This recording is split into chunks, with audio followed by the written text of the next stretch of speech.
अब फेरि अर्को सरितागिरी नजन्मोस्। यो राष्ट्रिय अखण्डतामा हामी जहिले पनि एकजुट छौँ। यो मुलुक आज एक दुईजना नेताले आर्जेको मुलुक होइन। यो मुलुक परापूर्वक कालदेखि हाम्रा सबै पुर्खाहरूले मिलेर रगत बगाएर आर्जेको मुलुक हो। तर उहाँको जीवन लीला रहँदैन यो देशमा। उहाँहरूले एउटा राष्ट्रघात सम्झौता गरिदिनुहुन्छ। उहाँहरू अहिले पार्टीको आफ्नो पार्टीको फाइदाका लागि, केही पैसाका लागि, केही निजी स्वार्थका लागि त्यो काम गरिदिनुहुन्छ। दुःख कसले पाउने? भोलि हामी जस्ता युवा पिँढीले पाउने हो। सरिता गिरीका विरुद्धमा जुन किटानी जाहेरी भएको छ त्यसका सम्बन्धमा आज हामी पत्रकार सम्मेलन गर्दैछौँ। हाम्रो अधिवक्ता सन्तोष भण्डारी जो राष्ट्रका लागि निरन्तर लड्दै आउनुभएको छ, राष्ट्रिय मुद्दामा यो देश बचाउनका लागि एउटा सशक्त युवा पनि हुनुहुन्छ।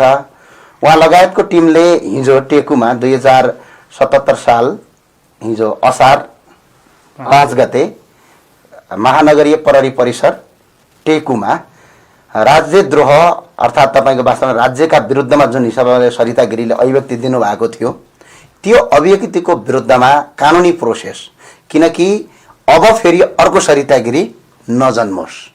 यो राष्ट्रिय अखण्डतामा हामी जहिले पनि एकजुट छौँ। राष्ट्रिय सार्वभौम सत्ता नागरिक भन्छ, हामीलाई सार्वभौम नागरिक भन्छ। हामी जहिले पनि एकजुट छौँ। हिमाल पहाड तराई हाम्रो देशको सबैभन्दा ठुलो राष्ट्रिय अखण्डता हो। यो मुलुक आज एक दुईजना नेताले आर्जेको मुलुक होइन। यो मुलुक परापूर्वक कालदेखि हाम्रा सबै पुर्खाहरूले मिलेर रगत बगाएर आर्जेको मुलुक हो। तर आज केही भारतीयबाट परिचालित भएका मान्छेहरू संसदमा उपस्थित हुनु, केही मान्छेहरू संसदमा उपस्थित भएर राष्ट्र र देशका विरुद्धमा अभिव्यक्ति दिनु र यो देशलाई टुक्रा टुक्रा पार्छौँ भन्दै हिँड्नु नेपालको कानुनले उनीहरूलाई छुट दिएको छैन। नेपालको संविधानले पनि सम्भवतः उहाँहरूलाई छुट दिएको छैन।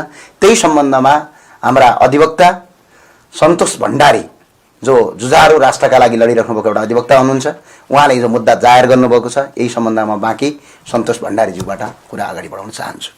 धन्यवाद ज्ञानजी। सबैजना साथीहरूलाई, पत्रकार साथीहरूलाई मेरो नमस्कार। सर्वप्रथम म के भन्न चाहन्छु भने हामी सबै पहिला यो देशको नागरिक हो, त्यसपछि अभियन्ता, त्यसपछि वकिल, त्यसपछि पत्रकार। त्यसरी चाहिँ हामी पहिला सुरुमा यो राष्ट्रको नागरिक हो र राष्ट्रवादलाई चाहिँ हामीले माया गर्नुपर्छ। त्यही भएर चाहिँ मेरो नेतृत्वमा हामी 3जना साथीहरूले हिजो करिब 5 बजेतिर मलाई लाग्छ त्यो दर्ता भयो। हामीले चाहिँ सरिता गिरीज्यूलाई चाहिँ त्यो एउटा चाहिँ राज्य विरुद्धको कसुरमा चाहिँ एउटा जाहेरी दिएका छौँ। हामीले चाहिँ एउटा नागरिकको कर्तव्य पुरा गऱ्यौँ। हामी चाहिँ अब सरकार, अदालत र चाहिँ सरकारी वकिललाई चाहिँ हामी एकदम पूर्ण रूपमा सहयोग गर्छौँ। अब यसपछि हाम्रो एउटा हामीले चाहिँ as a citizen, as a नागरिक संविधानले चाहिँ के गर्नुहुन्छ के गर्नु हुँदैन, मैले पनि त्यही पालना गर्नुपर्छ, ज्ञानेन्द्र साईजीले पनि त्यही पालना गर्नुपर्छ, अर्को कुनै अमुक व्यक्तिले पनि त्यही पालना गर्नुपर्छ। र त्यसको विरुद्ध कसैले बोल्यो भने त्यो एकदमै नराम्रो कुरा हुन्छ, राष्ट्रघात हुन्छ। त्यही भएको हुनाले हामीले चाहिँ कानुन सम्मत रूपमा हामीले चाहिँ एउटा चाहिँ सरकारी प्रक्रियामा हामीले चाहिँ एउटा एफआइआर दर्ज गरेर जाहेरी दर्ता गऱ्यौँ। जाहेरी चाहिँ दर्ता पनि भइसकेको छ। मेरो नेतृत्वमा हामी 3जना अधिवक्ता साथीहरू हुनुहुन्छ, उहाँहरूले चाहिँ मलाई एकदमै सहयोग गरेर चाहिँ हामी चाहिँ त्यो जाहेरी दर्ता गरिसकेका छौँ। अब हाम्रो चाहिँ एउटा नागरिकको ड्युटी चाहिँ पुरा भइसकेको छ। अब यसपछि काम भनेको प्रहरी, सरकारी वकिल, राज्य र अदालतको काम हुन्छ। हाम्रो चाहिँ वचनबद्ध अनुसार हामीले परेको बेलामा, राज्यले बोलाएको बेलामा, अदालतले बोलाएको बेलामा हामी जान्छौँ र हामीले चाहिँ हाम्रो चाहिँ उसमा किटानी जाहेरी दिएका छौँ। त्यसलाई चाहिँ सपोर्ट हुने हामी काम गरिदिन्छौँ। बाँकी त अब सरकार र अदालतको र सरकारी वकिलले कहाँ पुर्याउनुहुन्छ त्यो चाहिँ हामी गर्छौँ। हामीले यो एउटा चाहिँ साङ्केतिक पनि हो। बाँकी अरू कोही नजन्मिउन् भनेर चाहिँ हो, अरू त्यस्ता चाहिँ नजन्मिउन् भनेर हो। अब हामीले हाम्रो दायित्व पुरा गरेका छौँ। अब बाँकी काम सरकार, अदालत र सरकारी वकिलको छ। यसपछि म थप कुरा प्रश्न पार्दिनँ, ज्ञानेन्द्रजीलाई अनुरोध गर्छु। हामी के छ भने सबैभन्दा ठुलो कुरा भनेको हामी राष्ट्रियताको सवालमा अहिले पनि हामी एकीबद्धता छौँ। उहाँ अधिवक्ताज्यूले अघि भनिसक्नुभयो, हामी एउटा नागरिकको कर्तव्य पुरा गरिरहेका छौँ। हामी नागरिकको कर्तव्य पुरा गरिरहेका छौँ। नागरिकको स्तरबाट गर्नुपर्ने काम हामी अहिले पनि कुनै पनि पार्टीमा छैनौँ। अहिले पनि हामी कुनै पनि पार्टीहरू, कुनै पनि तपाईँको हामी यो राजनीतिक पार्टीहरू नभएको हुँदा हामी एउटा नागरिक हौँ, स्वतन्त्र नागरिक। नागरिकको हिसाबमा हामीले गर्नुपर्ने आफ्नो काम र कर्तव्य पुरा गरेका छौँ। र यही नागरिकको हैसियतले हाम्रा अधिवक्ताज्यूले मुद्दा दायर गर्नुभएको छ। अब बाँकी काम सरकारले गर्नुपर्छ। हामीहरूले सडक आन्दोलन त गऱ्यौँ। हाम्रा केही साथीहरू पक्राउ पनि परे, सरिता गिरीको काण्डमा पक्राउ पनि पारियो र साथसाथै तपाईँको आइसकेपछि सडक आन्दोलन पनि भए। तर त्यतिले मात्र पुगेन। कानुनी प्रोसेसका लागि अधिवक्ताज्यूहरूले राष्ट्रियताका लागि जुन हिसाबले अगाडि बढाउनु भएको छ, यसको मुख्य उद्देश्य भनेकै के हो भने यो देश देउताको भूमि हो। यो देश बुद्धको भूमि हो। यो देशमा कसैले आँखा गाड्छ केही गर्छ भने नेपालमा कानुन छ। कानुनभन्दा ठुलो कोही पनि छैन। यहाँ जे पाए त्यही बोल्न पाइँदैन। नेपालको संसदमा आज पनि हिन्दी अलाउडेड छैन, तर पनि आज पनि हिन्दी बोल्नुपर्ने छैन, किनकि नेपालको संसदले प्रश्न के भनेको छ, नेपालको संविधानले भने कुनै पनि माननीय जीवहरूले भाषा प्रयोग गर्दाखेरि आफ्नो मातृभाषा प्रयोग गर्न सक्छन्। हिन्दी नेपालको मातृभाषा होइन। नेपालको मातृभाषा तराईमा बोलिने मातृभाषा मैथिली हो, भोजपुरी हो, अवैध हो। तपाईँको अझै अरू तराईमा विभिन्न किसिमका भाषा छन्, थारू भयो, यो किसिमका भाषाहरू छन्। ती भाषाहरूको प्रयोग नगरेर एउटा विदेशी भाषामा संसदमा शपथ खाने, अब यिनीहरूका विरुद्धमा सडक आन्दोलनमा हामीहरू छँदैछौँ, नागरिकको हिसाबमा हामीहरू तल छँदैछौँ। तर कानुनी आधारमा सन्तोष भण्डारी जस्ता अधिवक्ताज्यूहरू र अधिवक्ताको टिम छ भन्ने कुरा हामी जाहेर गरौँ।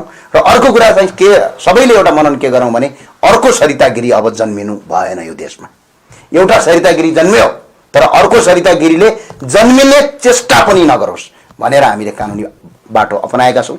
र बाँकी काम सरकारले र बाँकी काम अदालतले गर्नेछ भन्ने पूर्ण विश्वास हामी प्रकट गर्न चाहन्छौँ।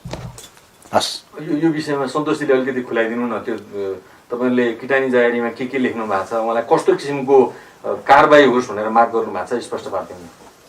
हामीले चाहिँ त्यसमा चाहिँ कडा से कडा कारवाही होस्। अब अलिक धेरै कुरा अनुसन्धान अगाडि नै हामी चाहिँ एज अ लको स्टुडेन्ट पनि, कानुनको विद्यार्थी भएको र आचार संहितामा पनि भएको हुनाले धेरै कुरा अहिले खोल्न मिल्दैन होइन। हामीले उहाँलाई चाहिँ कडा से कडा कारवाही होस् भनेर चाहिँ जन्मकैदसम्मको कारवाही होस् भनेर हामीले माग गरेका छौँ। जन्मकैद कि देश निकाला? जन्मकैद, देश निकाला हामीले भनेको जन्मकैदसम्म सबभन्दा ठुलो सजाय होस् उहाँलाई चाहिँ, ताकि ज्ञानजीले भने जस्तै अरू कोही राष्ट्रघाती नजन्मिउन्। त्यो चाहिँ एउटा चाहिँ उहाँलाई मात्र होइन कि त्यसलाई चाहिँ उहाँलाई देखेर चाहिँ एउटा सिग्नल पनि होस्, अरू कोही राष्ट्रघाती नजन्मिउन् भनेर चाहिँ हामीले त्यो एउटा कानुनी लिगल प्रोसेसमा गएको हौँ। अब हामीलाई हाम्रो यसपालि चुनौती के छ भने सरकारले त्यसलाई पनि गर्नुपर्छ र हामी परेको बेलामा सरकार, प्रहरी, सरकारी वकिल र अदालतलाई पनि सहयोग गर्छौँ। र हामी अब बाँकी काम सरकार र अदालत र सरकारी वकिल अथवा राज्यलाई छोडिदिन चाहन्छौँ। तपाईँको किटानी जाहेरीमा के व्यवस्थापिका संसदभित्र सरिता गिरीले दिएको अभिव्यक्ति चाहिँ देशद्रोह हो भन्ने किटानी जाहेरी हो, अथवा त्यहाँभन्दा बाहिर सञ्चार माध्यममा बोलेको कुरा चाहिँ देशद्रोहको मुद्दा बन्यो? सञ्चार माध्यममा र बाहिर निस्केको कुराहरू हो, त्यहाँ भित्रको कुरा चाहिँ संसदको विशेष अधिकार हो होइन। एज अ लको स्टुडेन्ट हामीले अब उहाँलाई चाहिँ सभामुखको काम हो, त्यो अब सभामुखले गर्नुहुन्न होइन। त्यो उहाँले किन गर्नुहुन्न मैले भन्न मिल्दैन र उहाँले जान्ने कुरा हो। हामीले चाहिँ त्योभन्दा बाहिर अब एज अ भोलि उहाँ सांसद पद उहाँको निलम्बनको कुरा पनि आइरहेछ, कारबाही पनि भन्ने कुरा आइरहेछ, तर औपचारिक भइसकेको छैन। त्यो भएपछि त्यो त्यतातिर जाला। हामीले चाहिँ उहाँले विभिन्न सञ्चार माध्यममा दिनुभएको चाहिँ अन्तर्वार्ता, मानेश्वरमा दिनुभएको अन्तर्वार्ता लगायतको कुराहरू चाहिँ उहाँबाट चाहिँ देशको हितभन्दा प्रतिकूल हुने गरी दिएको चाहिँ उहाँले अभिव्यक्तिलाई चाहिँ कारबाही होस् भनेर चाहिँ उहाँले कहिले के बनाइदिन्छु भन्नुहुन्छ, कहिले त्यो भएको हुनाले चाहिँ त्यो चाहिँ उहाँले चाहिँ बाहिर दिएको अन्तर्वार्ता चाहिँ राष्ट्रघाती हो भनेर हामीले किटानी जाहेर दिएको। हजुर, म अर्को एउटा कुरा भन्छु। कानुनी प्रक्रियाको बारेमा अलिकति बताइदिनु। तपाईँले हिजो मुद्दा दर्ता गराउनुभयो, दर्ता गरिसके पछाडि जस्तै त्यसको प्रहरीले कति समयभित्र त्यसलाई छानबिन गरेर चाहिँ अनुसन्धानको प्रक्रिया अगाडि बढाउनु पर्ने हो, कति समयभित्र उहाँलाई गिरफ्तार गर्नुपर्ने हो, त्यस्तो पनि प्रक्रिया होला नि त? अब त्यो सबै मैले चाहिँ अब सबै राज्यको दायित्व हो होइन। अब मैले यस विषयमा धेरै नबोलौँ, सबै राज्यको दायित्व हो, त्यो एउटा प्रक्रिया छ। अहिले हामी चाहिँ अब यो अलिकति राष्ट्रवादको इस्यु भएको हुनाले यसलाई चाहिँ गलत रूपमा पनि जान सक्ने हुनाले अहिले हामी सबै राज्यलाई छोडिदिउँ,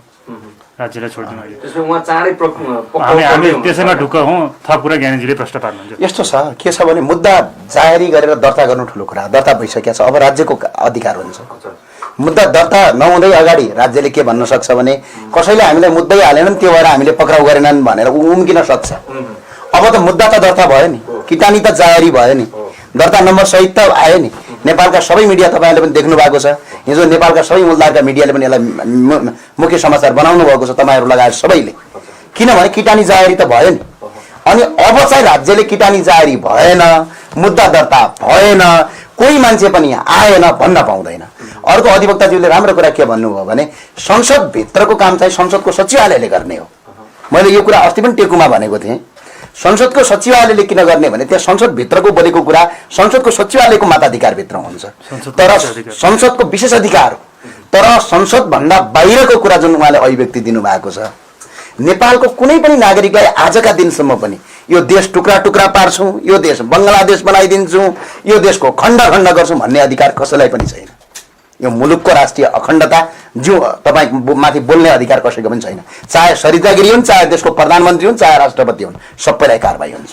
नेपालमा कानुन भनेको फौजदारी संहिता बनेको छ, कानुन भनेको छ जन्म कैदसम्मको फैसला, जन्म कैदसम्मको कानुनी कारबाही गर्ने नेपालमा कानुन स्पष्ट रूपमा तपाईँको कानुन बनेको छ।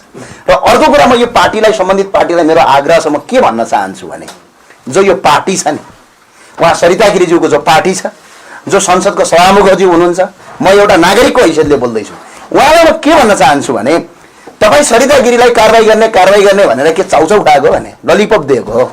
कारबाही गरिहाल्नुहोस् न, किन ढिला गरेको? पार्टीले छिटोभन्दा छिटो कारबाही गरोस्, हाम्रो माग त्यो छ। सभामुख, सम्माननीय सभामुखज्यूलाई हाम्रो आग्रह छ, तपाईँको अधिकार छ कि उसको संसद पर निलम्बित गर्न पाउने, संसदको सचिवालयको अधिकार छ कि उनमाथि अर्को मुद्दा लगाउने, त्यो संसदको विशेष अधिकार हो। त्यो भएको हुँदाखेरि सभामुखज्यूलाई यो राष्ट्रद्रोही र देशद्रोहको कसैले पनि गएर संसदमा बोल्ने मान्छेलाई सभामुखज्यूले कारबाही गरून्। हामीले नागरिकले निभाउने फर्ज र हामी नागरिकले निभाउने कर्तव्य निर्वाह गरेका छौँ। अब सरकारले निर्वाह गर्नुपर्ने कर्तव्य निर्वाह गर्नुपर्ने हुन्छ, त्यसपछि मात्र कारबाही हुन्छ।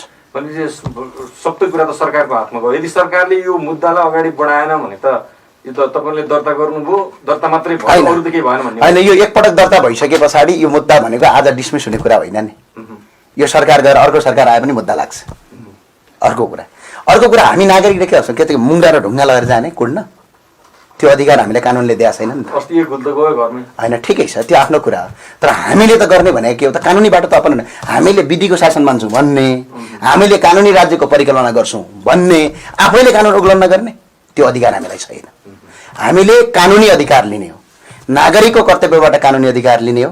अब सरकारले गरेन भने जनताले त्यसको जवाब माग्ने हो। नागरिकले एउटा राष्ट्रद्रोही र एउटा देशद्रोहको राज्य विरुद्धको मुद्दा पर्दाखेरि पनि किन चुप लागेर बस्यो भनेर नागरिकले अब जवाब माग्ने हो। हामीले त आफ्नो कर्तव्य पुरा गर्ने हो नि। हामी त्यो कुनै न्यायाधीश त होइनौँ, ढुङ्गा लगेर, इट्टा लगेर, बन्चरो लगेर सरिता गिरीलाई काटेरै जानुपर्छ भन्ने कन्सेप्टमा हामी विश्वास गर्दैनौँ। हामी हिंसालाई कहिले पनि विश्वास गर्दैनौँ। हामी अहिंसाको तपाईँको अभियान चलाउँछौँ। हामी राष्ट्रको कानुनमा बसेर काम गर्छौँ। हामी जहिले पनि भन्ने गरेका छौँ नि, विधिको शासन। विधिको शासन भनेको कानुनी राज्य हो। कानुनी राज्य भन्दा हामी बाहिर, हामी अहिले पनि कानुनी राज्य भएन भनेर यत्रो आन्दोलन गरिराखेका छौँ। हामीले नै कानुन उल्लङ्घन गऱ्यौँ भने अरूलाई त कानुनी राज्यमा पालना गर भनेर सिकाउनु त व्यर्थ रहन्छ नि। यो त कानुनी प्रक्रिया भयो। कानुनी प्रक्रिया त एक ढङ्गबाट अगाडि बढ्ला, अर्को सडकबाट दबाब दिने प्रक्रिया पनि त अगाडि बढ्ला। अनि सडकबाट बढ्छ, किनभने अब हामीले कानुनी प्रक्रियामा मुद्दा हालिसके पछाडि हाम्रो अधिवक्ताज्यूको काममा मुद्दा हाल्ने, हामीहरूको नागरिकको काम हो सरकारलाई मुद्दा दर्ता गराउने, जाहेरी दर्ता गराउने। अब सरकारले त्यो जाहेरीलाई अपहेलना गर्यो, त्यो जाहेरीलाई सरकारले देखे पनि नदेखे जस्तो गर्यो भने यो सरकारका विरुद्धको आन्दोलन हुन्छ। किन सरकारले काम गरेन त? अधिकार त सरकारलाई छ नि। जाहेरी दर्ता गरिसके पछाडि त तपाईँको सरकारले काम गर्ने हो नि। भने अब सरकारले काम गरेन भने हामीले आन्दोलन छेड्छौँ, यसमा दुई मत छैन। यो सँगसँगै तपाईँले हिजो बेलुकी फेसबुक लाइभबाट आगामी शनिबार एमसीसी विरुद्ध बृहत आन्दोलन गर्ने भन्नुभएको छ, त्यो विषयमा पनि स्पष्ट पारिदिनु न। अनि यस्तो छ, कस्तो प्रकृतिको आन्दोलन हुँदैछ आगामी? यो कस्तो छ भने हामीले भन्दा पनि अब नागरिकले गर्ने बेला आयो। एमसीसी चाँडै पारित गर्न खोज्दैछन्, चाहे विपक्षी दल होस्, चाहे सरकारमा भएको दल होस्। एमसीसी नेपालका सबै नागरिकले राम्रोसँग पढिदिन हामी अनुरोध गर्छौँ। त्यसका बुदा पढिदिनु होला, नेपालीमा लेखेको छ, इङ्ग्लिसमा मात्र छैन, नेपालीमै लेखेको छ। ती बुदा पढिसके पछाडि त्यसको डिसिजन नेपाली नागरिकले गरिदिनु पर्यो। यो सही छ कि गलत छ भन्ने कुरा मैले सही छ भन्दैमा सही हुने, हामीले सही छ भन्दैमा सही हुने, हामीले गलत छ भन्दैमा गलत हुने होइन। त्यसको यथार्थ डकुमेन्ट सबैले पढिदिएर यो साँच्चै यो देशको राष्ट्रघात छ भने घरमा चुप लागेर अब नबस्नुहोस्, बस्ने बेला होइन। यो मुलुक यतिखेर बिग्रियो भने के सजिलो छ नि। हाम्रो सम्माननीय प्रधानमन्त्रीज्यू, विपक्षी दलका नेता शेरबहादुर देउवाज्यू आनन्द छ। कति वर्षको हुनुभयो हेर्नुहोस् त। नेपालका अधिकांश शीर्ष नेता 75 वर्ष कटेका छन्, 70-75 का हाराहारीमा छन्, 66-70-75 का हाराहारीमा छन्। जीवन कति छ र? 10 वर्ष धेरै भए, नत्र 15 वर्ष म्याक्सिमम भइदियो 20 वर्ष। त्यस पछाडि त उहाँको जीवन लीला रहँदैन यो देशमा। उहाँहरूले एउटा राष्ट्रघात सम्झौता गरिदिनुहुन्छ। उहाँहरू अहिले आफ्नो पार्टीको फाइदाका लागि, केही पैसाका लागि, केही निजी स्वार्थका लागि त्यो काम गरिदिनुहुन्छ। दुःख कसले पाउने? भोलि हामी जस्ता युवा पिँढीले पाउने हो। यो संसदबाट आउँदैछ, कुनै एउटा कहीँ मन्त्री परिषदको निर्णयबाट आउने कुरा होइन। यसमा 2/3 चाहिन्छ। फेरि यसलाई परिमार्जन गर्नलाई फेरि 2/3 चाहिन्छ। त्यो 2/3 100 वर्षसम्म पनि नपुग्न सक्छ। नेपालको इतिहासमा 2/3 भर्खर पुगेको छ र यो 2/3 पुगेन भने नेपालमा यदि एमसीसी को कानुन लागू भयो भने के बुझ्दा छन् थाहा छ? म सर्टकटमा भन्ने, थाहा छ त्यो त सबै नेपालीलाई पनि थाहा होला। नेपालको कुनै पनि तपाईँको पुँजी, नेपालको कुनै पनि तपाईँको यो बौद्धिक सम्पत्ति नेपालीको हुँदैन। राज्यको कानुन भन्दा एमसीसी को कानुन ठुलो हुन्छ हो। कुनै पनि अमेरिकन कर्मचारी या कुनै पनि अमेरिकाको तपाईँको एमसीसी को कार्यरत कर्मचारी नेपालको कानुनी क्षेत्र अधिकार भन्दा बाहिर हुन्छ। यो भाषामा, सरल भाषामा भन्दाखेरि उसले जे अपराध गरे पनि नेपालमा छुट हुन्छ। अनि अर्को कुरा भनेको तपाईँको सबभन्दा ठुलो कुरा के छ भने यसमा एमसीसी को सुरक्षा नेपाली सेना, नेपाल प्रहरी र नेपालको राष्ट्रिय सुरक्षा परिषदले गर्दैन। त्यसको सुरक्षा स्वयं अमेरिकन सेनाले गर्छ। र एमसीसी भित्र कुनै गलत काम भयो, एमसीसी परियोजना भित्र गलत काम भयो भने त्यसको इन्भेस्टिगेसन र अनुसन्धानका लागि नेपाल प्रहरीले अनुसन्धान गर्दाखेरि एमसीसी को अनुमति लिनुपर्छ भने यो देशमा अर्को देश बनेन। त्यो पनि कानुन रूपमा पारित गर्दैछन्। यति कुरा बुझेर पनि नागरिक अब यदि सुतेर बस्छन् भने हामी नेपाली होइनौँ। त्यो नेपाल नेपाल भनेर झन्डा देखाएर नेपाली भइँदैन। जब देशलाई गाह्रो र अप्ठ्यारो पर्छ नि त्यतिखेर उठ्न सक्नुपर्छ र जुट्न सक्नुपर्छ। आगामी शनिबार लाखौं हामी यो तयारी गर्दैछौँ। अहिले हामी यसलाई घोषणा भन्दैनौँ, हामी घोषणामा पत्रकार सम्मेलन अझै गर्छौँ। हामी यो तयारी गरिराखेका छौँ। हाम्रो केन्द्रीय कमिटीको चाँडै मिटिङ बस्छ। हामीले मात्र गरेर हुँदैन, अरू धेरै यो एमसीसी को विरुद्धमा आउने साथीहरूलाई हामीले सहकार्य गर्न बाँकी छ। भइसकेपछि हामी सम्भवतः यो शनिबार एउटा न एउटा आन्दोलन चाहिँ छेड्छौँ यसमा। किनभने 16 गतेमा यो इनभ्यालिड कुरा आइराखेको छ। यो भ्यालिड नमानौँ या आधिकारिक नमानौँ। अनाधिकारिक कुरा के छ भने 16 गतेभित्र एमसीसी पारित गर्ने, 10 गते देशै ठप्प पारेर लकडाउन गर्ने, नागरिक सडकमा नआउन् भनेर एउटा कन्सेप्ट चाहिँ यिनीहरूले अगाडि बढाइराखेका छन्। कोरोनाले त मरेनन् भनेर प्रधानमन्त्रीले भनिसक्नु भने त 2 जना मरे भने बाँकी अरू केही मरे। सरकारको डाटा गलत हो। 15 जना भन्दा जम्मा हुन नपर्ने यही निर्णय गरिन्छ। अब एउटा कुरो। अनि अर्को कुरो म तपाईँलाई के भन्न चाहन्छु भने कोरोनाको विकास गर्ने हो भने पीसीआर टेस्ट खै, ऱ्यापिड टेस्ट गरेर कोरोना लागेछ भने मान्छेलाई झुक्क्याउने। अर्को कुरा भनेको क्वारेन्टाइनको व्यवस्था हेर्नु भएको छ नि तपाईँले। हिजो मात्रै आएको छ अछामको एउटा फोटो हेर्नुहोस् त। हिजो आएको छ तपाईँको दैलेखको फोटो। त्यो क्वारेन्टाइन हो कि तपाईँको के हो? त्यो गाईगोठ हो कि क्वारेन्टाइन हो? त्यो पैसा चाहिँ तपाईँको 10 अर्ब सकिसक्यो। अब 10 अर्ब 8 अर्बको हिसाब किताब देखाएका छन्। कसरी हिसाब किताब भने चाहिँ यो सेनिटाइजर मानौँ न तपाईँको, यो मानौँ यो डिटोल भयो, यो बजारमा 100 रुपियाँमा पाइन्छ। ओम्नी ग्रुपले यसलाई 300 मा किनिसक्यो। अब मलेपाले डाटा निकाल्दाखेरि के निकाल्छ? यो 300 रुपियाँ भनेर निकाल्छ नि त। यो त भ्यालिड भयो नि त, किन बिल त पेश गर्यो नि त। तर नीति मिलाएर भ्रष्टाचार गरिन्छ। 2 रुपियाँको तपाईँको एउटा मार्क्स चाहिँ हाम्रो साथीलाई दिनुहोस् कि म यो मार्क्स देखाउँछु। यही मार्क्स हो। यसलाई भन्छ तपाईँको सर्जिकल मार्क्स। यो मार्क्स 2 रुपियाँमा होलसेलमा पाइन्छ। यो मार्क्स पहिला हामीले 5 रुपियाँमा किन्थ्यौँ बजारमा, पछि अलिअलि कोरोना बढ्न थाल्यो भनेपछि हामीले 10 रुपियाँमा किन्न सुरु भयो। यही मार्क्स हो। यो मार्क्स ओम्नी ग्रुपले 39 रुपियाँ किनेको छ। 37 रुपियाँ एउटा मार्क्समा भ्रष्टाचार गरेको छ। करिब 10 लाख पिसभन्दा बढी ल्याएको छ। यी 10 लाख पिस आउँदाखेरि एउटैमा 3 करोड 70 लाखभन्दा बढी भ्रष्टाचार गरेको छ। अब यो डाटा यदि मलेपाले चेक गर्दाखेरि के छ? यो मार्क्सको मूल्य 2 रुपियाँ भनेर लेख्छ, मलेपाले लेख्दैन। कति लेख्छ? 39 रुपियाँ लेख्छ, किनकि बिल मिलाएर भ्रष्टाचार गरिएको छ। यो 8 अर्ब रुपियाँमा 2 अर्ब पनि यो सरकारले खर्च गरेको छैन। 2 अर्ब गरिदिए भए देशको हालत हुँदैन थियो। साराका सारा नीतिगत भ्रष्टाचार गरेको छ। म च्यालेन्ज गर्न चाहन्छु मलेपाका चिफ साहबलाई, आउनुहोस् नेपालको एउटा नागरिकको एउटा आयोग गठन गर्नुहोस्। स्वतन्त्र नागरिक, किन पढेका छन् मलेपाका चिफ साहब, तपाईँभन्दा बढी पढेका मान्छे पनि छन् बजारमा। हामीलाई अडिटिङ, ट्याक्सेसन के गर्नुपर्छ सबै आउँछ नेपालका नागरिकलाई। एउटा कमिटी बनाऊ।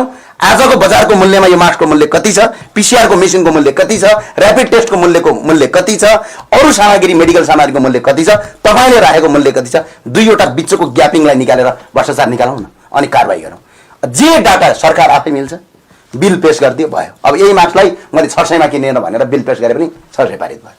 अनि प्रधानमन्त्री बाहिर आउँछन्, भ्रष्टाचार गरेको देखाऊ भन्छन्, किनकि नीति मिलाएर खान्छन्। अनि पछिबाट ल देखाऊ भन्छन्। अनि कसरी गर्ने?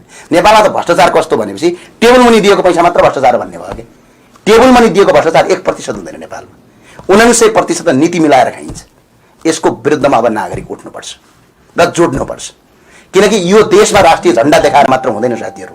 राष्ट्रलाई र मुलुकलाई जब जब गाह्रो पर्छ नि, जस्तै अहिले सरिता गिरीले गर्दाखेरि गाह्रो भयो देशमा, तपाईँ राष्ट्रिय अखण्डताको कुरा र देशलाई खण्डित पार्छौँ भन्ने कुरा हुँदाखेरि उहाँ एउटा नागरिकको हिसाबले अधिवक्ता सन्तोष भण्डारीज्यूले मुद्दा दायर गर्नुभयो। हो, यो राष्ट्रमा बलि एमसीसी पारित हुँदाखेरि राष्ट्रिय झण्डा मात्र देखाएर म नेपाल भनेर लेखेर मात्र अब हुँदैन। लड्नु पनि पर्छ, गर्नु पनि पर्छ। यो मुलुकमा अधिकार मात्र मागेर अब काम छैन। हामीले कर्तव्य पुरा के गर्यौँ त यो मुलुकलाई बचाउँदाखेरि अब कर्तव्य पनि पुरा गर्ने बेला आएको छ। एमसीसीका विरुद्धमा नागरिक सडकमा आएनन्, नागरिक एकजुट भएनन्, नागरिकले आवाज उठाएनन् भने पछाडि हामी नेपाली नै होइन। र अर्को कुरा केही सजिलो छ एमसीसीलाई, प्रत्येक निर्वाचन क्षेत्रका सांसद छन्, कसैको भतिजो पर्छ, कसैको छोरो पर्छ, कसैको काका पर्छ, कसैको हजुरबाउ पर्छ। त्यही क्षेत्रका नागरिकले त्यही सांसदलाई समाएर सोद्धा हुन्छ। त्यो दिन संसदमा जानै नदिनु न, थुनेर राख्नुहोस्, मजाले थाहा हुन्छ। प्रधानमन्त्री नागरिक तपाईँहरूले त एमसीसी नै पढ्दैन बढीकन विरोध गर्नुभयो भनेर प्रधानमन्त्रीज्यूलाई मेरो आग्रह छ। सम्माननीय प्रधानमन्त्रीज्यू हुनुहुन्छ, प्रधानमन्त्रीज्यू बिचारा अलिकति पढ्न सक्नुहुन्न जस्तो लागेको छ मलाई, बिरामी हुनुहुन्छ है, उहाँलाई अरूले पढाएर सुनाउनुपर्छ होला, उहाँ बस्न पनि सक्नुहुन्न, संसदमा उभिएर भाषण गर्न सक्नुहुन्न किनकि उहाँलाई कुर्सी चाहिन्छ, उहाँ बिरामी हुनुहुन्छ देशको प्रधानमन्त्रीज्यू। हामी प्रधानमन्त्रीज्यूलाई पढ्न अनुरोध गर्दछौँ। यदि पढ्न आउँदैन भने प्रधानमन्त्रीज्यू हाम्रा 2-4 साथीहरू पठाइदिन्छौँ, तपाईँका वरिपरिका मान्छेले पढाउन जान्दैनन् भने। हामी बुधा पढेका छौँ। सम्माननीय प्रधानमन्त्रीज्यू जस्तो मान्छेले हामीले च्यालेन्ज गरेको होइन, तर हामी यो कुरामा च्यालेन्ज गर्छौँ, तपाईँ आउनुहोस्, डिबेट गर्नुहोस्। ज्ञानेन्द्रबहादुर कार्कीज्यूले, तत्कालीन अर्थमन्त्री ज्ञानेन्द्रबहादुर कार्कीज्यूले सम्झौता गरेका प्रत्येक बुधा हामीले पढेका छौँ। तपाईँ कुन बुधाको कुन सेक्सन सोध्ने हो हामीलाई भन्नुहोस्, हामी सेक्सनको बुधा सहित भनिदिन्छौँ। कि त भन्न पर्यो त्यो ज्ञानेन्द्रबहादुर कार्कीज्यूले गरेको सम्झौता भने त्यो अर्कै हो, हामीले छुट्टै अर्को गरेका छौँ भनेपछि त अर्को कुरा हो। त्यही सम्झौता हो नि, पीडीएफ फाइलमा जहाँ पनि पढ्न पाइन्छ। आफू नपढ्ने सिर्फ त्यो सीमित कार्यकर्ताका वरिपरि बसेर कार्यकर्ताले उहाँ कसरी पढ्नुहुन्न भन्ने एउटा कुरो मलाई याद छ भने काठमाडौँ धुलो भएको बेला वरिपरि बसेका 2-4 कार्यकर्ताले के भन्दियो भने काठमाडौँ त क्लिन भइसक्यो भन्दै उहाँले माक्सै लाउनु पर्दैन भन्दैन, पुरा सरसफाइ छ काठमाडौँ भन्दैन। उहाँलाई पढ्न अनुरोध छ सम्माननीय प्रधानमन्त्रीज्यू, पढिदिनु होला। राम्रोसँग पढेर पनि अध्ययन गरेर पनि प्रधानमन्त्रीज्यूले एमसीसी सही छ भन्नु भने तपाईँका विरुद्ध नै मुद्दा पर्छ देशद्रोहको, किनकि यो देश तपाईँले आर्जे होइन। तपाईँ सीमित 1-2 दिनको लागि सांसद बने हो, प्रधानमन्त्री त आफै बने हो, तपाईँ जनताले बनाएको होइन। त्यो भएको त देश बेच्न र देशलाई घात गर्न पाउने अधिकार सम्माननीय प्रधानमन्त्रीलाई छैन। र सरिता गिरी जस्ता अर्को सरिता गिरी नजन्मियोस् भनेर हामीले हाम्रा अधिवक्ताज्यू सन्तोष भण्डारीज्यूले मुद्दा दायर गर्नु किटानी जाहेरी गर्नुभएको छ, जाहेरी दर्ता भएको छ। अब चाँडै यसका विरुद्धमा सरकारले एक्सन लगोस् र तिनलाई कारवाही होस् भन्न चाहन्छु। हस्, धन्यवाद। तपाईँहरूलाई त्यो आरोप छ नि, यो लकडाउनको बेलामा यसरी आन्दोलन सर्काएर आफूलाई चर्चामा ल्याउन खोज्यो भन्ने आरोप छ नि, के भन्नुहुन्छ? आरोप छ त, चामल बाँड्दाखेरि गरे, त्यो पनि त आरोपै हो। भोको पेटलाई खाना खुवाउनु त यो देशमा अपराध हुन्छ भने लकडाउनको बेला आन्दोलन सर्काएर कि हामीले के गरेका छौँ भने लकडाउनको बेला लकडाउन केका लागि भने भन्नुहोस् न। कोरोनाको एउटा बिरामीलाई यिनले खाना खुवाउन सक्दैनन् राम्रोसँग, अनि लकडाउन यसैका लागि केका लागि? म एउटा आग्रह गर्छु, केका लागि भने पिसिआरको मेसिन छैन, के गर्नुहुन्छ? विश्वमै पिसिआर मेसिन एउटा छैन। कति पर्छ थाहा छ हजुरलाई? 22 लाख रुपियाँ पर्छ, 20 देखि 22 लाख पर्छ पिसिआर। अहिले पनि alibaba.com जानु भने $16,000 छ त्यो मेसिन। नेपालमा त्यो 38 लाख कि कति 48-40 लाखमा उम्नेले किने। त्यो एउटा मेसिन किन्न सक्दैनन् यिनीहरू 10 अर्बमा, अनि जनतालाई लकडाउन भने भरममा पार्ने। मजाले तपाईँको आइसकेपछि तपाईँको यतिखेर लकडाउन गर्ने हो। यदि सम्माननीय प्रधानमन्त्रीज्यूलाई मेरो आग्रह छ, यदि अरू कोही मान्छे त के अर्थ थाहा छ? यो कोरोना आउनभन्दा अगाडि भारतका नाका बन्द गरिदिन्थ्यो, विदेशी नाका बन्द गरिदिन्थ्यो, नेपालमा मजासँग बिजनेस चल्न दिन्थ्यो। नेपालमा एउटा कुरा के हुन्छ, हामी WTO को मेम्बर भयो भने विदेशी सामान नेपालमा ज्यादा आउँछ क्या, अनि यही समयमा ठक्क स्टप गरेर नेपालमा उत्पादन गर्न सकिन्थ्यो, नेपालमा उद्योग कल कारखानाहरू सञ्चालन गर्न सकिन्थ्यो, नेपाललाई विश्वमा खतरामा फस्टाउन सकिन्थ्यो। त्यतातिर ध्यान भएन। पिसिआर मेसिनमा घोटाला कसरी गर्यौँ ध्यान त्यहीँ भयो। बिचरा एउटा सभामुख, अहिलेकै सरकारका प्रदेशका सभामुखज्यूको प्रदेश नम्बर 6 का सभामुखज्यू, उहाँको निर्वाचन क्षेत्रमा बिरामीहरू क्वारेन्टाइनको भैँसीकोटमा बसेका छन्, उहाँ 2 करोडको गाडी चढेर हेर्नुहुन्छ। 45 अर्बको गाडी किनेको छ नि सरकारले, अनि तपाईँ भन्नुहुन्छ लकडाउन गरे उग्लन नभयो होला नभयो, के भन्ने भन्नुहोस् त? लकडाउन त प्रधानमन्त्रीज्यूलाई लाग्नुपर्छ भन्ने हो मेरो बुझाइ। कारण किनभने 10 अर्ब घोटाला त गर्न पाउनुहुन्थेन नि, उहाँहरू जे पनि गर्न भने। ओम्नी गुरुङले मेडिकल सामग्रीमा भ्रष्टाचार गर्दासम्म नेपाली जनता सहेर बस्नुपर्ने, यिनीहरूले अपराध गर्नुपर्ने। एमसीसी यतिखेर पारित गर्न खोज्ने हो, लकडाउनको बेला त मेडिकलको काम गराउन। लकडाउनको बेला तपाईँको एमसीसी जस्ता राष्ट्रघाती कुराहरू, यस्ता कुराहरू साइलेन्ट राखेर सिर्फ स्वास्थ्यका कुराहरू अगाडि बढाइदियो भने त कोही पनि नागरिक सडकमा आउँदैन नि। लकडाउन भनेर जनतालाई भरम पारेर राष्ट्रघाती काम गरेर आफूलाई फाइदा गर्ने काम गर्दैछन्। मेरो आग्रह यही हो। चन्द्र एउटा क्वेसन है त अब यो असार 16 गते नै लगभग पारित अनौपचारिक रूपमा त्यो आइरहेछ। अब के तपाईँको आन्दोलन अलिकति व्यापक अलिकति सशक्त बनाउँदै लाने? होइन, सशक्त नेपालको हाम्रो आन्दोलन होइन, यो सबै नेपालीको आन्दोलन हो। यो मेरो हाम्रो अभियानको भनेर यो भन्नु हुँदैन। हामीले नेपालका प्रत्येक नागरिक उड्नुपर्छ, इभन तपाईँ पनि उड्नुपर्छ। यो देश तपाईँको होइन, यो देश हाम्रो मात्रै हो। कोही पनि मान्छे घरमा बस्नु हुँदैन। यदि पारित गरे भने थुतेर पनि सडकमा ल्याउनुपर्छ। हाम्रो आग्रह यही छ। हस्, धन्यवाद। परराष्ट्र मन्त्रीले त अब यसलाई फिर्ता गर्नै सकिँदैन भन्नुहुन्छ। किन सकिँदैन र? परराष्ट्र मन्त्रीज्यूको सांसद पद खारेज गर्न सकिन्छ त एउटा जाबै एमसिसी किन फिर्ता गर्न सकिँदैन? परराष्ट्र मन्त्रीज्यूलाई यहाँ आऊ भन न, फिर्ता गर्न किन सकिँदैन भनेर। 49 देशमा एमसिसी लगायो, जम्मा 2 देशमा लागू भएको छ, सबैमा फिर्ता भएको छ। अनि यहाँ ठुलो कुरा गर्ने। हस्, धन्यवाद।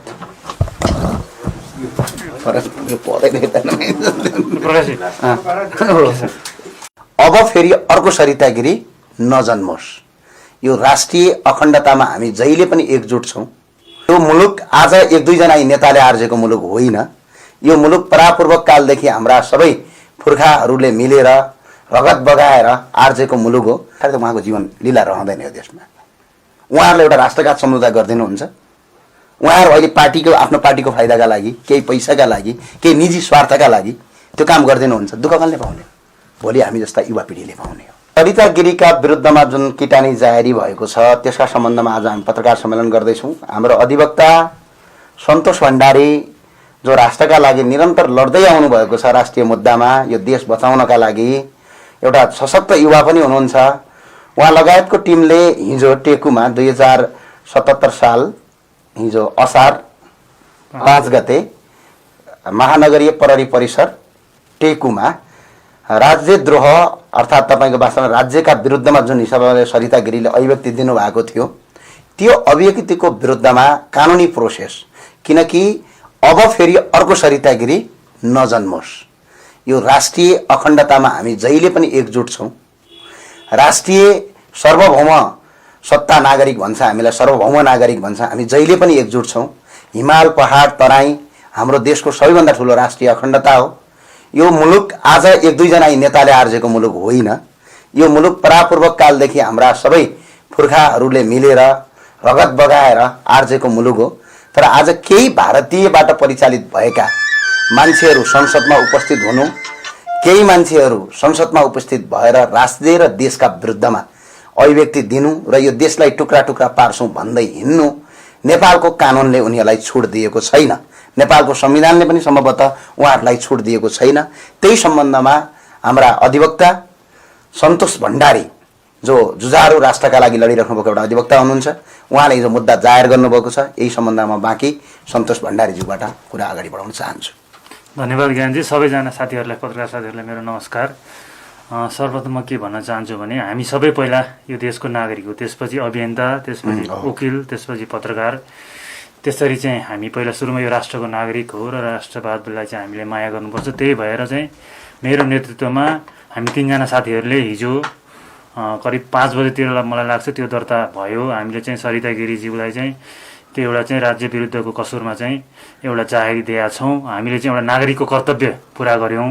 हामी चाहिँ अब सरकार, अदालत र चाहिँ सरकारी वकिललाई चाहिँ हामी एकदम पूर्ण रूपमा सहयोग गर्छौँ। अब यसपछि हाम्रो एउटा हामीले चाहिँ as a citizen, as a नागरिक संविधानले चाहिँ के गर्नुहुन्छ के गर्नु हुँदैन, मैले पनि त्यही पालना गर्नुपर्छ, ज्ञानेन्द्र साईजीले पनि त्यही पालना गर्नुपर्छ, अर्को कुनै अमुक व्यक्तिले पनि त्यही पालना गर्नुपर्छ। र त्यसको विरुद्ध कसैले बोल्यो भने त्यो एकदमै नराम्रो कुरा हुन्छ, राष्ट्रघात हुन्छ। त्यही भएको हुनाले हामीले चाहिँ कानुन सम्मत रूपमा हामीले चाहिँ एउटा चाहिँ सरकारी प्रक्रियामा हामीले चाहिँ एउटा एफआइआर दर्ज गरेर जाहेरी दर्ता गऱ्यौँ।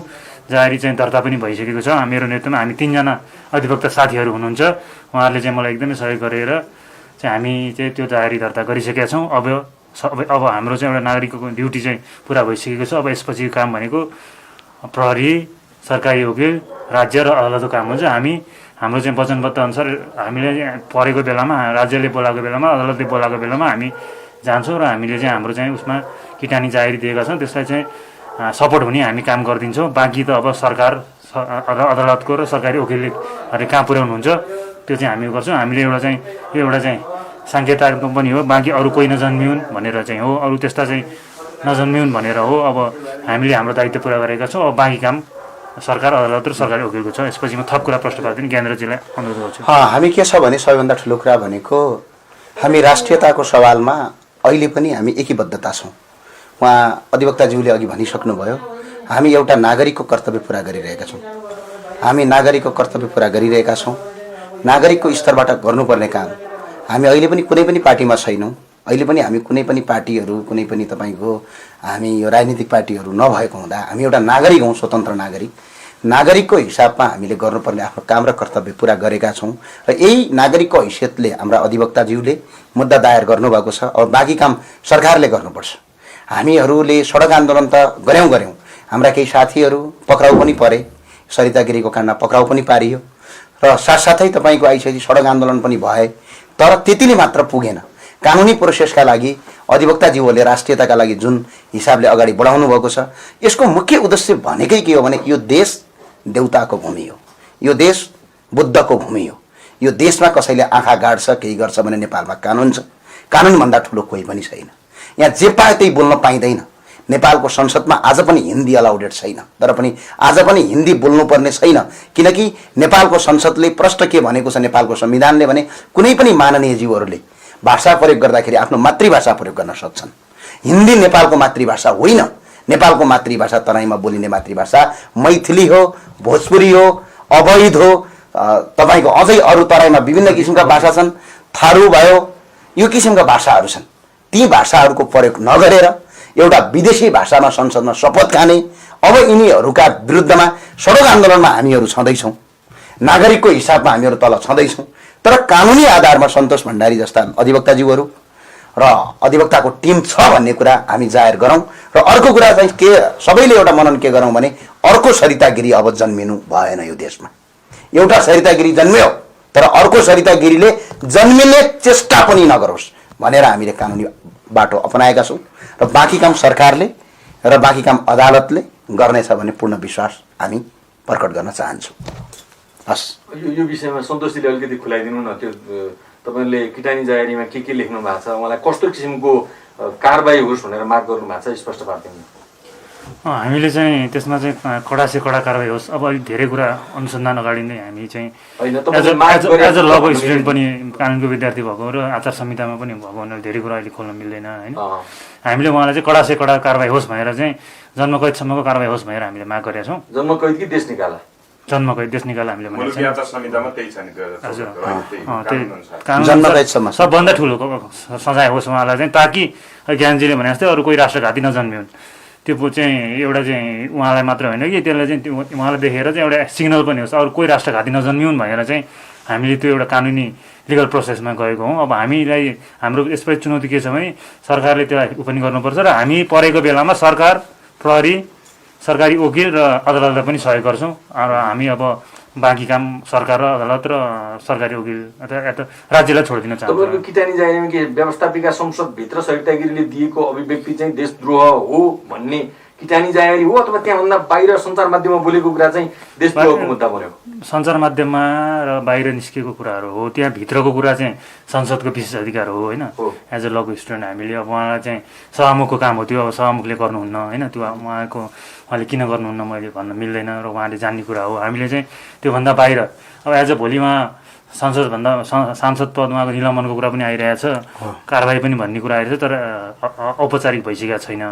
त्यो भएपछि त्यो त्यतातिर जाला। हामीले चाहिँ उहाँले विभिन्न सञ्चार माध्यममा दिनुभएको चाहिँ अन्तर्वार्ता, मानेश्वरमा दिनुभएको अन्तर्वार्ता लगायतको कुराहरू चाहिँ उहाँबाट चाहिँ देशको हितभन्दा प्रतिकूल हुने गरी दिएको चाहिँ उहाँले अभिव्यक्तिलाई चाहिँ कारबाही होस् भनेर चाहिँ उहाँले कहिले के बनाइदिन्छु भन्नुहुन्छ, कहिले त्यो भएको हुनाले चाहिँ त्यो चाहिँ उहाँले चाहिँ बाहिर दिएको अन्तर्वार्ता चाहिँ राष्ट्रघाती हो भनेर हामीले किटानी जाहेर दिएको। हजुर, म अर्को एउटा कुरा भन्छु। कानुनी प्रक्रियाको बारेमा अलिकति बताइदिनु। तपाईँले हिजो मुद्दा दर्ता गराउनुभयो, दर्ता गरिसके पछाडि जस्तै त्यसको प्रहरीले कति समयभित्र त्यसलाई छानबिन गरेर चाहिँ अनुसन्धानको प्रक्रिया अगाडि बढाउनु पर्ने हो, कति समयभित्र उहाँलाई गिरफ्तार गर्नुपर्ने हो, त्यस्तो पनि प्रक्रिया होला नि त? अब त्यो सबै मैले चाहिँ अब सबै राज्यको